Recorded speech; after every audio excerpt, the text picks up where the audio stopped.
성경에서 가르치는 율법에는 크게 세 가지 법이 그 안에 들어 있습니다. 율법 안에 들어있는 세 가지 법. 첫째는 도덕법이라고 합니다.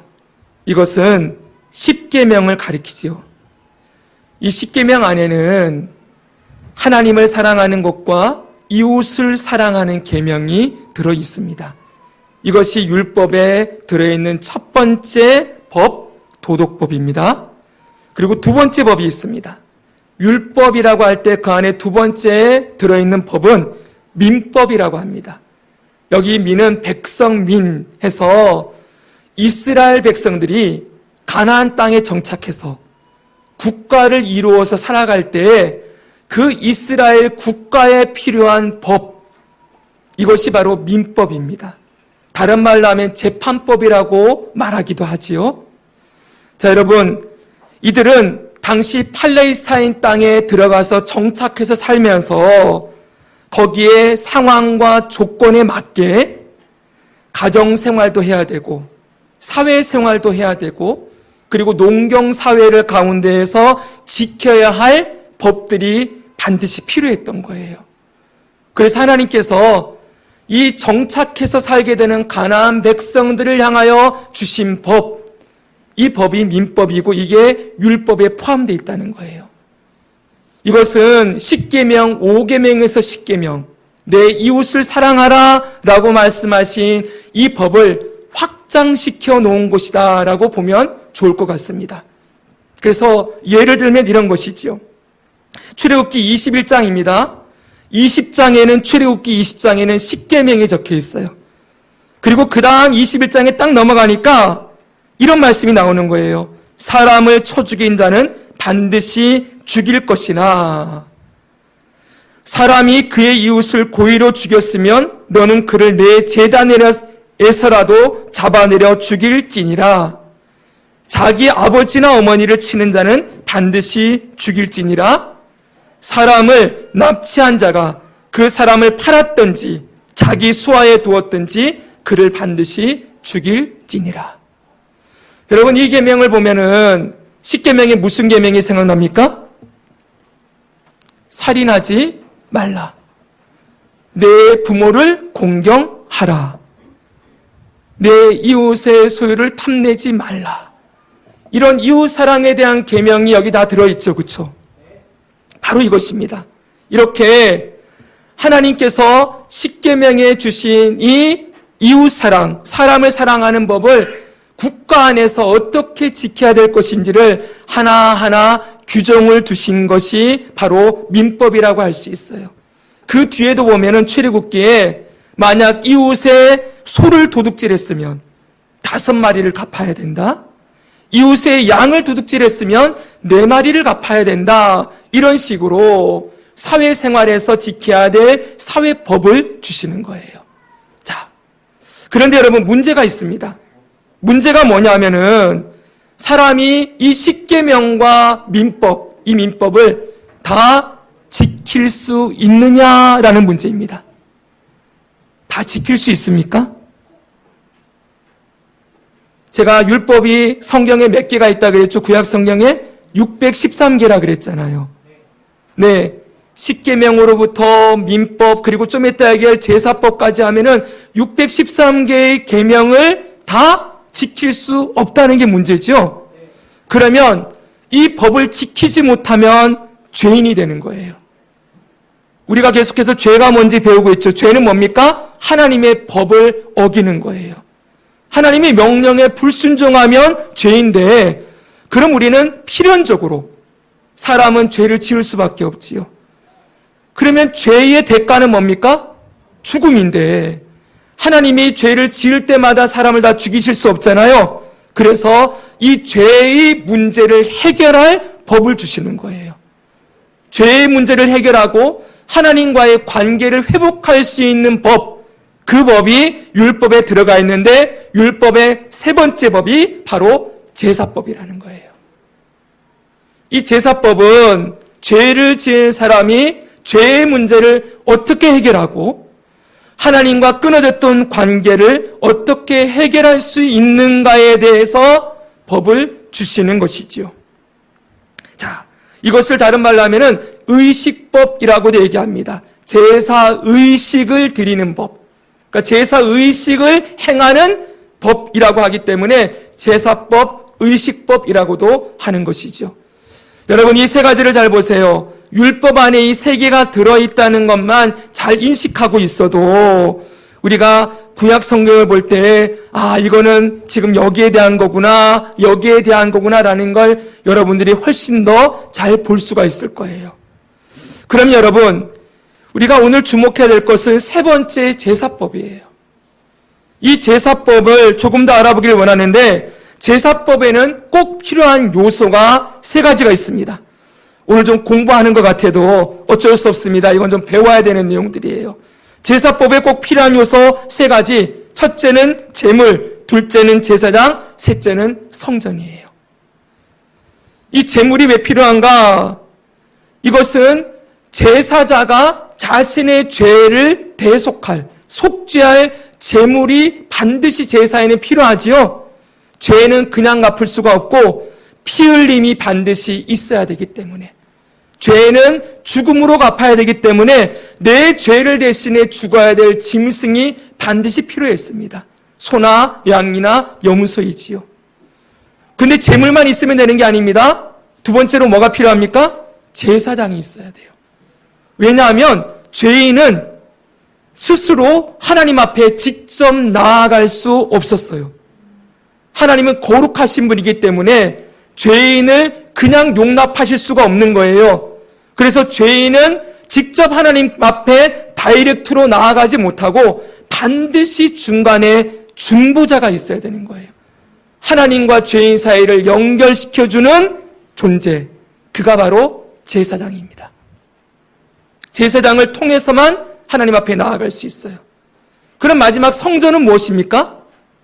성전은 바로 제사를 드리는 장소죠. 그리고 이 제사자가 가져온 이 제물의 피를 제사장이 가지고 가서 뿌리는 곳, 이 뿌리는 곳이 성전이에요. 이 1년에 한 번씩 대제사장은 대속죄일에 모든 이스라엘 백성들의 죄를 대신하여 죽었던 소와 양의 피를 가지고 지성소 안으로 들어가서 성전의 지성소 안에 속죄소 위에 그 피를 뿌렸습니다. 바로 이 제물의 피가 뿌려지는 장소로서 성전은 반드시 있어야만 하는 거예요. 이 제사는 그래서 제물, 제사장, 그리고 성전, 이 세 가지 요소가 반드시 있어야 하는 것이지요. 이게 제사법입니다. 제물은 어떻게 잡을 것이며, 제사장은 이 제물을 어떻게 하나님 앞에 가져 나갈 것이며, 성전 어디에다가 몇 번 뿌릴 것인지, 이 제사를 드리는 규정, 의식법이 바로 율법에 나와 있는 세 번째 제사법인 것이죠. 자, 그러면 여기서 여러분에게 질문을 던지겠습니다. 우리는 지금 이 율법에 나와 있는 제사법을 지킵니까? 안 지킵니까? 지켜요? 안 지켜요? 지킵니까? 지금 제물 있습니까? 가지고 오셨습니까? 여기 제사장이 따로 있습니까? 지금 여기가 성전입니까? 아니죠. 네. 이 제사법에 나와 있는 그대로 우리는 제사를 드리지 않습니다. 맞죠? 네. 그러면 묻겠습니다. 그럼 왜 제사법은 안 지킵니까? 율법인데요. 왜 안 지킵니까? 네, 감사합니다. 예수님께서 이 제사법을 완성하셨기 때문이다. 이렇게 대답하면 됩니다. 따라서 예수님께서 제사법을 완성하셨다. 네. 히브리서 9장에 보면은 이런 말씀이 나옵니다. 염소와 송아지의 피로 하지 아니하고 오직 자기의 피로 영원한 속죄를 이루사. 염소와 송아지의 피가 아닌 예수님의 피로 영원한 속죄를 이뤘대요. 그러니까 더 이상 제물의 피가 필요 없다는 거예요. 예수님의 피가 제물의 피가 되었고 그거 한 번으로 영원한 속죄가 이루어졌기 때문에. 자, 제물을 예수님은 완성하셨습니다. 자기 피로. 그리고 여러분 그 다음 말씀 놓읍시다. 히브리서 10장 11절에서 18절 우리 같이 한번 읽을까요? 제사장마다 시작. 제사장마다 매일 서서 섬기며 자주 같은 제사를 드리되 이 제사는 언제나 죄를 없게 하지 못하거니와 오직 그리스도는 죄를 위하여 한 영원한 제사를 드리시고 그가 거룩하게 된 자들을 한 번의 제사로 영원히 온전하게 하셨느니라. 이것들을 사하셨은즉 다시 죄를 위하여 제사 드릴 것이 없느니라. 아멘. 제사장은, 인간 제사장은 매일 매 안식일마다 똑같은 자리에서 똑같은 제사를 계속 드리지만 예수 그리스도는 자기 피로 영원한 제사를 직접 드리셨대요. 그래서 여기는 안 나와 있지만 히브리서 곳곳에 예수님을 대제사장 예수 그리스도 이렇게 부르고 있습니다. 한번 따라할까요? 대제사장 예수 그리스도. 예수 그리스도가 대제사장이 되신 거예요. 직접 자기의 피를 가지고 하나님 앞에 자기가 직접 나갔어요. 그래서 한 번의 제사로 영원히 온전하게 했다. 예수님의 그 제사가 영원한 효력이 있다는 거예요. 그래서 다시 죄를 위하여 제사 드릴 것이 없다라고 선언해 놨어요. 제사가 완성된 것이지요. 그리고 요한복음 2장에 보면은 예수님이 자신의 육체를 성전이다라고 말하는 것도 볼 수가 있어요. 성전은 저를 보십시오. 하나님의 임재의 상징이지요. 근데 하나님이 직접 이 땅에 인간의 몸을 입고 오셨어요. 예수님의 몸이 성전이에요. 여러분, 그러면 이 예수님께서 제물과 제사장과 성전이 되셔서 제사법을 완성하신 순간이 언제겠습니까? 바로 십자가 위요. 십자가 위에서 자신의 성전된 육체 위에 자신의 피가 흘렀습니다. 아까 성전에 뭘 한다고 그랬어요? 지성소에 피를 뿌린다고 했지요? 예수님의 몸이 성전이에요. 여기에 자신의 피가 뿌려졌어요. 그렇지요. 그 자신의 피가 뿌려진 그 몸을 가지고 하나님 앞에 우리의 모든 죄를 담당하고 직접 나아가셔서 영원한 속죄의 제사를 한 번에 끝내버린 거예요. 한 번에 영원한 속죄의 제사가 드려진 것이지요. 그게 바로 십자가 사건이라는 거예요. 그래서 여러분, 십자가 사건은 이 구약에 나와 있는 제사법이 완전히 성취된 순간이다. 이렇게 정리할 수가 있을 것입니다. 자, 여기까지 이해가 되셨죠? 이렇게 우리가 이해가 됐다면 이제 이 내용을 기억하고 오늘 본문을 한 번 더 읽도록 하겠습니다. 17절의 말씀입니다. 시작. 내가 율법이나 선지자를 폐하러 온 줄로 생각하지 말라. 폐하러 온 것이 아니요 완전하게 하려 함이라. 아멘.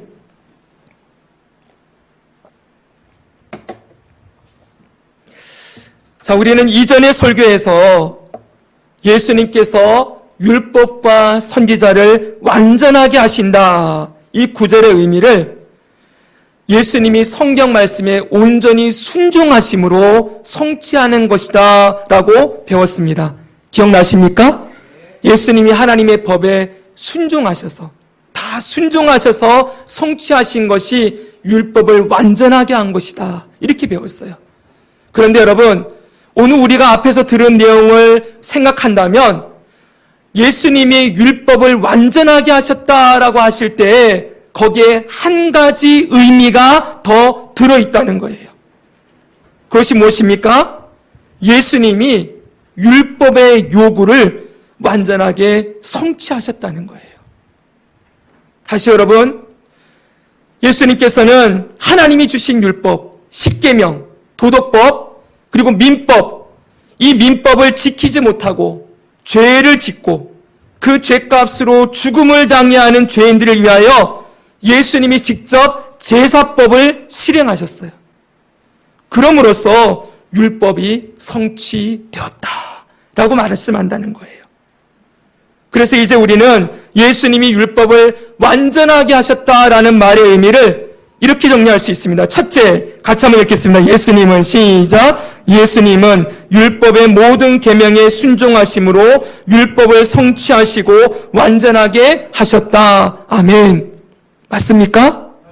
그것뿐만이 아니라 두 번째, 한 번 더 읽습니다. 시작. 예수님은 죄인들의 죄를 속죄를 위하여 스스로 제사법을 다 시행하심으로 율법을 완전하게 하셨다. 아멘. 바로 이것입니다.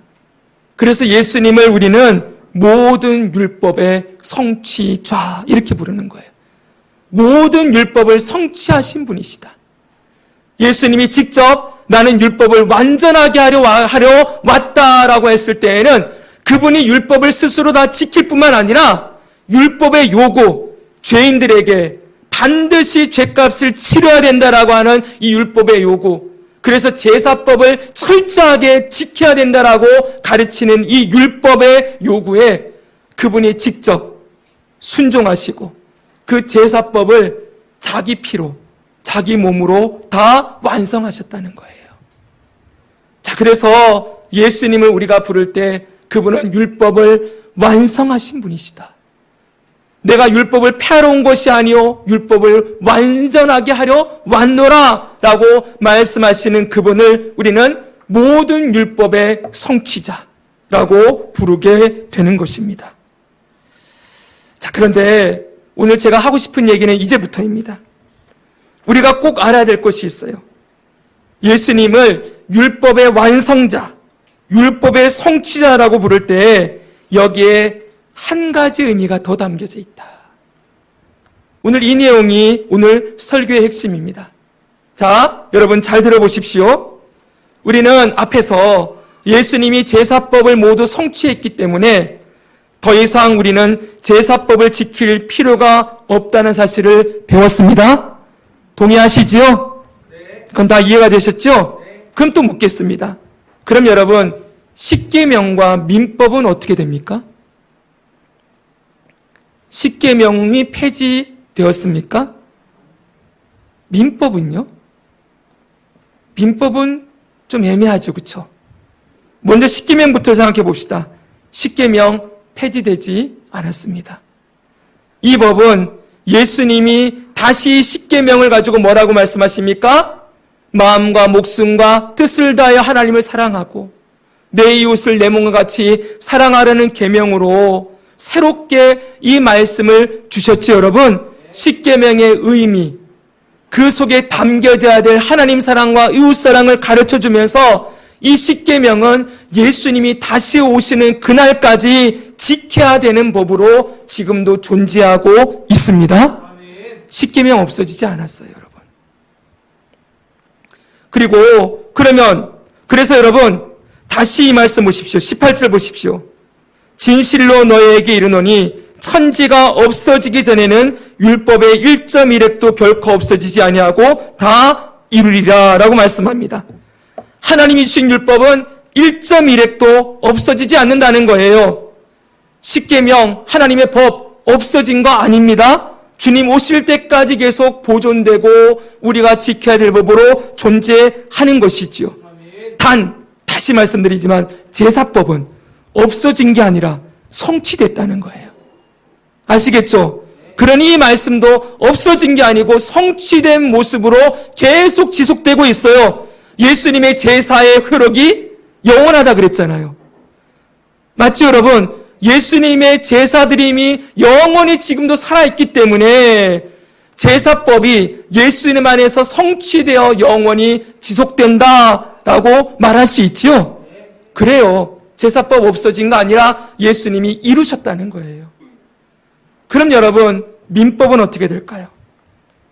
이 민법이 뭐라고 말씀드렸습니까? 아까 전에 이스라엘 백성들이 가나안 땅에 정착해서 살게 될 때 그 이스라엘 국가로서 지켜야 될 법이라고 말씀드렸죠? 이스라엘 국민으로서. 근데 여러분, 이 법은 아까 보았다시피 이웃을 살인한 자는 돌로 쳐 죽여라. 부모를 저주한다도 쳐 죽여라. 지금은 그렇게 그 말씀을 그대로 지키지 않지요. 그쵸, 여러분? 왜 그래요? 그 당시 시대상을 반영한 말씀이기 때문에 그렇습니다. 그래서 이 법을, 출애굽기에 나와 있는 이 민법을 지금 우리가 그대로 적용시킬 수 없어요. 그러나 여러분, 이 민법은 앞에서 설명드린 대로 내 이웃을 내 몸과 같이 사랑하라. 10계명 5계명에서 내 부모를 공경하라, 살인하지 말라, 간음하지 말라, 내 이웃에 대하여 거짓 증거하지 말라, 소유를 탐내지 말라 라고 말씀하신 이 계명이 확장된 거라 그랬죠? 이 계명에 담겨져 있는 의미, 이웃을 사랑하는 법으로서 우리가 이 민법의 내용들이 계속 우리에게도 그 의미와 뜻과 정신이 이어진다고 말할 수 있는 거예요. 이해되시겠어요? 그래서 제가 출애굽기를 설교할 때 여러분 이 법들을 그대로 지금 시대에 지켜야 된다고 하는 게 아니고 이게 왜 이런 법이 나왔는지, 이웃을 사랑하는 법으로 이런 법을 하나님 말씀하신 것이다 라고 이렇게 해석을 하고, 지금 이 시대에 그러면 이 말씀을 어떻게 적용할 것인가, 이런 관점으로 이 민법을 설교를 했었어요. 지금도 그래야 합니다. 그러니까 결국은 여러분, 이 신구약 성경에 기록된 하나님의 법은 결코 없어지지 않습니다. 이 법은 주님이 오시는 날까지 보존되는 거예요. 동의하십니까? 네. 그렇다면 이제 아까 예수님이 율법의 완성자로서 하시는 일 세 번째가 있다 그랬죠. 첫째는 율법을 순종하심으로 성취하시고, 그분이 율법의 요구를 순종하셔서 제사법을 다 지킴으로 율법을 완성하셨다고 했습니다. 세 번째, 그 율법의 완성자이시고 성취자이신 예수님이 우리에게 하시는 일이 있다는 거예요. 그게 뭐냐면 바로 여기 써놨습니다. 죄인에서 구원받아 하나님의 자녀가 된 저와 여러분을 하나님의 법인 율법을 지키고 행하는 자로 변화시키는 일을 하신다. 다시 여러분, 우리가 구원받아 하나님의 자녀가 되었는데 이 자녀가 된 우리들에게 율법의 완성자이신 예수님이 역사하셔서 우리도 그 율법을 지키는 자로 변화시켜 주시는 이 일을 하신다는 의미가 율법의 완성자 예수 그리스도에 들어있는 세 번째 의미라는 거예요. 예수님 자신이 율법에 순종하시고 예수님 자신이 제사법을 완성하신 분이실 뿐만 아니라 그 예수님이 그의 제자된 하나님의 자녀들, 그의 백성된 하나님의 성도들을 변화시켜서 자신이 율법에 순종하신 것처럼 그의 제자도 그 하나님의 법에 순종하는 자로 바꾸어 가신다는 거예요. 이런 일이 바로 율법의 완성자이신 예수님이 하시는 중요한 사역이라는 것이지요. 어떤 방법으로 하십니까? 그 예수님이 바로 우리 안에 성령 하나님을 보내주심으로, 성령님을 보내주심으로 그 하나님의 법에 순종하는 자로 우리를 변화시키는 일을 예수님이 하신다는 거예요. 이것이 로마서 8장에 아주 잘 나와 있습니다. 예수님의 사역이. 자, 여러분 1절 2절을 같이 한번 읽겠습니다. 시작. 그러므로 이제 그리스도 예수 안에 있는 자에게는 결코 정죄함이 없나니 이는 그리스도 예수 안에 있는 생명의 성령의 법이 죄와 사망의 법에서 너를 해방하였습니다. 아멘. 자, 예수님이 속죄의 제사를 다 치르시고 예수님이 죽으시고 부활하셔서 예수 믿는 자들을 더 이상 죄와 사망의 종로로 타는 자가 아닌 어떻게 하신다고요? 죄와 사망의 법에서 해방하셨다. 이제는 하나님의 생명으로 살아갈 수 있게 하셨다. 예수님의 제사법을 완성하셨다. 이런 의미인 거예요. 근데 그것으로 끝난 게 아니고 그 다음 3절에 4절에 이렇게 말합니다. 율법이 육신으로 말미암아 연약하여 할 수 없는 그것을, 이게 좀 복잡해요 여러분. 이 구절을 다 해석하려면. 간단하게 말하면 우리의 육신으로는 율법의 요구를 이루어낼 수 없다는 거예요. 그냥 자연인, 예수님 믿기 전에 우리는 율법의 요구를 이 육신이 약하기 때문에 다 이뤄낼 수 없지만 하나님은 하실 수 있다. 어떻게 하시느냐? 그 아들을 육신이 모양으로 보내어서 죄를 정하고 십자가에 죽게 하심으로 그 다음 끝에 나와 있습니다. 육신을 따르지 않고 그 영을 따라 행하는 우리에게 율법의 요구가 이루어지게 하려 하심이니라. 복잡하게 생각하지 말고 여러분 간단하게 이제는 육신을 따르는 자가 아닌 성령, 예수님을 믿고 그 안에 성령을 따라 살아가는 자들은 어떤 일이 일어나는 거예요? 율법의 요구가 이루어지게 된다.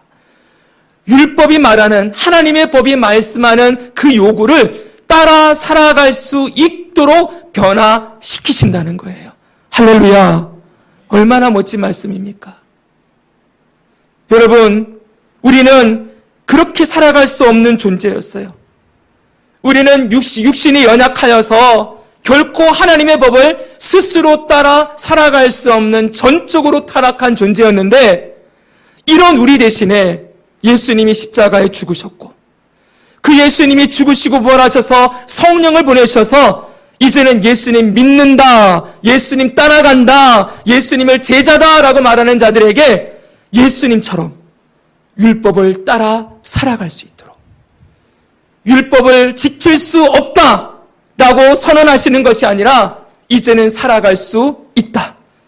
율법을 따라 살아갈 능력과 힘을 주신다라고 말씀하고 있다는 것이지요. 여러분, 바로 이것이 은혜입니다. 여러분, 이것이 은혜예요. 제가 이 산상설교, 이 설교를 준비하면서 마틴 로이드 존스 목사님의 책을 참고를 하고 있습니다. 이 로이드 존스 목사님이 이런 말씀을 남겨놓았어요. 이 구절을 해석하면서 한번 보십시오. 은혜란 무엇입니까? 마틴 로이드 존스 목사님의 이야기입니다. 은혜란 무엇입니까? 은혜란 사람을 율법의 저주에서 구원하여 그로 율법을 지킬 수 있게 하며, 여러분 은혜가 뭐라고요? 율법의 저주에서 우리를 해방해서 율법을 지킬 수 있게 해주시는 것, 그게 은혜다. 그 다음 보십시오. 그리스도가 의로웠던 것처럼 의롭게 될 수 있게 하신 하나님의 놀라운 선물을 말하는 것입니다. 의롭지 않던 자들이 예수님처럼 의롭게 될 수 있도록 변화시켜 주시는 것, 그 선물이 바로 은혜다라고 말씀하시는 거예요. 그리고 그 뒤에 이렇게 붙여놨어요. 왜냐하면 그리스도는 율법을 완전히 지키셨기 때문입니다. 할렐루야. 사랑하는 여러분, 여러분은 은혜를 무엇이라고 생각하십니까? 은혜를 이런 관점에서 생각해 보신 적이 있으신가요? 저는 이 내용을 읽고 거기다 줄 쳐놓고 별표 쳐놨어요. 우리는 하나님의 은혜 그러면 뭐만 생각해요? 맨날 나를 도와주시는 거, 내가 힘들 때 뭔가를 해주시는 거, 내가 정말 어려울 때 뭔가를 도와주시는 거, 이런 것들을 우리가 받는 것만을 은혜라고 생각하잖아요. 그렇죠? 그런데 여러분, 진짜 은혜가 뭐예요? 우리를 율법의 저주에서 해방시켜 주신 것. 그리고 이제는 율법을 행할 수 없던 자들이 율법을 행할 수 있도록 나를 바꿔주시는 것. 죄밖에 모르던 내가 이제는 의로우신 예수님을 따라 의를 행하며 살 수 있도록 만들어주시는 것. 우리 존재 자체의 변화, 이것이 은혜다. 여러분, 은혜를 이렇게 생각해 보신 적이 잘 없으시지요? 네. 근데 이게 진짜 은혜예요. 진짜 은혜는 내가 변화된 거예요. 그렇게 생각하시죠? 네.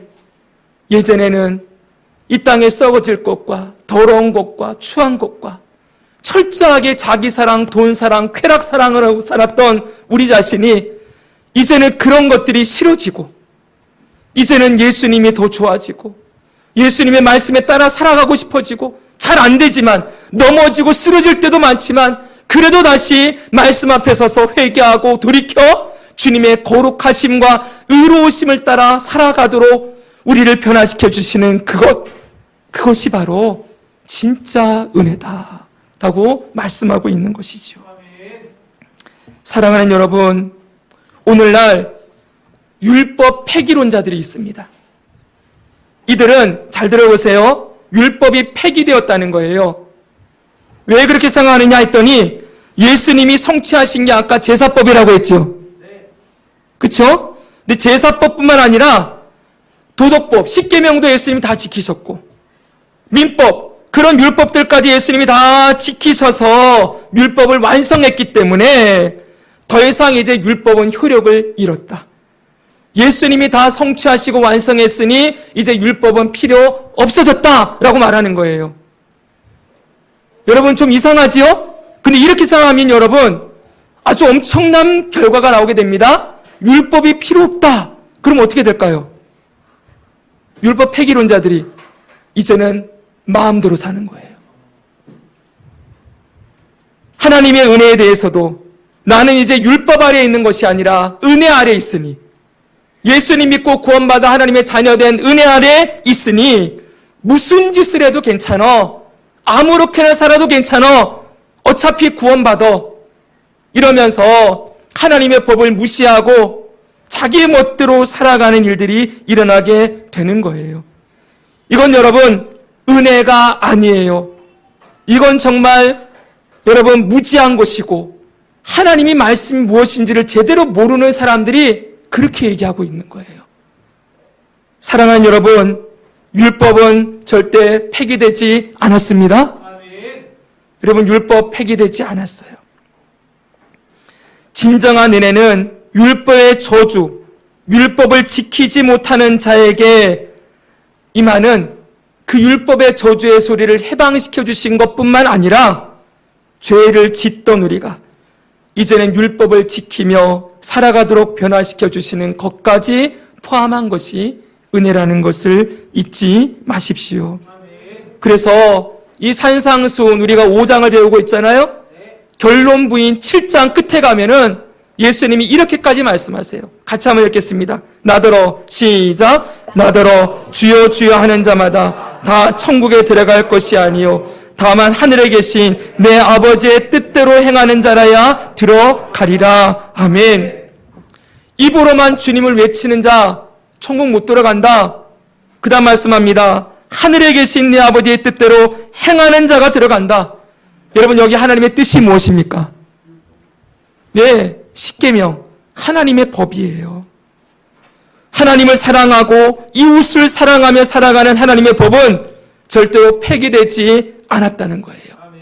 그리고 이 말을 그거 행하지 않으면 그럼 천국 못 들어가는 거네. 율법을 지켜야 천국 가는 것이고 안 지키면 지옥 가는 거네. 이런 말이 아니고 이렇게 생각해야 돼요. 반드시 구원받아 하나님의 자녀가 된 사람은 입술로만 주여 주여 하는 자가 아니라 하나님의 뜻을 행하는 자로 살아가게 되어 있다라는 거예요. 어떻게 그럴 수 있어요? 다시 성령님을 보내주셔서 율법의 요구가 이루어지도록 우리를 변화시키는 일이 반드시 일어나기 때문이에요. 할렐루야. 그것이 없다면 예수를 믿고 있는 것 같은데 교회를 다니고 있는데 교회 다닌 지 10수년이 되었는데 하나님의 뜻을 행하는 데 관심이 없다. 그러면 심각한 문제가 있는 거지요. 고민해 봐야 됩니다.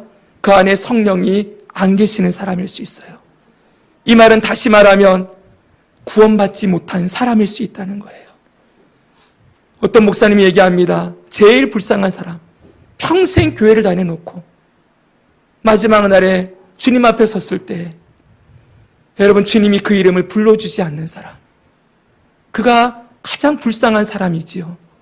사랑하는 여러분, 우리의 신앙을 정말 어려운 얘기지만 점검해 봐야 됩니다. 내가 입으로만 주여 주여 하는 자인가? 아니면 하나님의 법을 지키는 일에 관심이 있는가? 내가 그 말씀을 지키지 못했을 때 회개하고 돌이키고 다시 주님의 은혜를 구하며 십자가를 붙들고 주여 나를 도와주십시오. 이 말씀을 지키는 자로 변화시켜 주십시오라고 하는 그 간절한 기도와 고백이 우리에게 살아있는가? 돌아봐야 되는 것이죠. 디도서의 말씀은 이렇게 말씀하고 있습니다. 그가 보십시오. 그가 우리를 대신하여 자신을 주심은, 여기 그가 누구입니까? 예수 그리스도. 그가 우리를 위하여 대신해서 자신을 주심은, 자신 몸을 들여서 제사법을 완성하신 이유는 모든 불법에서 우리를 속량하시고 우리를 깨끗하게 하사 같이 읽습니다. 선한 일을 시작. 선한 일을 열심히 하는 자기 백성이 되게 하려 하심이라. 아멘. 선한 일을 열심히 하는 백성으로 만드시기 위함이래요. 여기 선하다는 착하다가 아닙니다. 우리 배웠지요. 선은 하나님의 말씀에 순종하는 게 선이고 순종하지 않는 게 악이라 그랬어요. 하나님의 말씀에 순종하는 자로 변화시켜가는 일을 열심히 하도록 하기 위하여서 예수님께서 제사법을 성취하셨다는 거예요. 예수님이 율법을 다 이루셨다는 거예요. 그래서 여러분 결론입니다. 우리 힘으로는 안 되지만 율법을 지키며 살아가는 게 내 능력으로는 절대 불가능하지만 율법을 다 지키신 분이 우리의 스승이에요. 멋지죠 여러분? 그분이 모든 말씀을 다 지키셨다니까요. 그리고 그분이 우리의 삶을 지도하시고 우리 삶을 이끌어 가시고 인도해 주시고 있대요. 잘못 갈 때 너 글리 가면 안 돼. 일리 가야 돼. 너 그거 하면 안 되는 거야. 멈춰야 되는 거야. 너 거기서 브레이크 걸어야 돼. 너 더 나가면 안 돼. 또 다시 예배의 자리로, 말씀의 자리로, 순종하는 자리로 나아가야지. 그렇게 우리 삶을 지도하시고 통치하시고 다스리시는 예수님의 영 성령님이 우리 안에 살아 계십니다.